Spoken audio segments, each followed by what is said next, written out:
All right, I have never done one of these unboxings before, but I'm going to do it as a personal favor to you, Nathan. So I won't waste time really talking about the box. It looks like it's hidden inside of a sleeve like a lot of these boxes are, but in reality it's actually a nice metal or not metal, I'm sorry, a magnet clasp here on the side. And it opens up. And you've got a rather nice keychain hidden here, which I haven't really looked at too closely yet, but it's obviously the Homeworld logo. I'll leave that in there for right now. And you've got a nice artwork book, which I already kind of thumbed through just a little bit. You get some of the cool behind-the-scenes drawings from the production of the game. That's really nice. Underneath there, they even went so far as to put like wax paper between the code. There's a card underneath there that has the code for the game.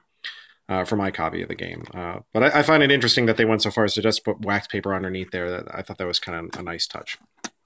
But underneath here is the pater on why this collector's edition is so cool. And for people who are really into this game, really appreciated it. Now, what happened was they decided to take a poll probably about a year ago. And they asked people, fans of the game, on what kind of statue or what kind of things they wanted to see from the collector's edition. They're like, well, would you want to pay like $75 and get kind of this 4-inch pewter statue or 6-inch pewter statue of the mothership or something like that? Or would you rather spend maybe $100 and get this really nice statue?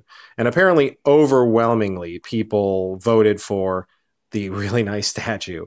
And I'm so happy that they did. I know I did for sure, because this game is just such a timeless classic that it was something that I didn't even hesitate to blow $100 on this thing. So what do we have? We have a 12-inch statue. The actual ship itself is 12 inches. And that's not counting the stand that it's on and the base and everything else. So the ship itself is 12 inches. So let's get a little bit closer here. And it's hard to describe unless you see it in person. But the detail that they have on this thing is just excruciatingly perfect. It is absolutely gorgeously done. And it's all handcrafted as far as I know, or at least hand painted. Certainly maybe hand assembled to a point, but definitely hand painted. And I guess let's just start taking it apart here.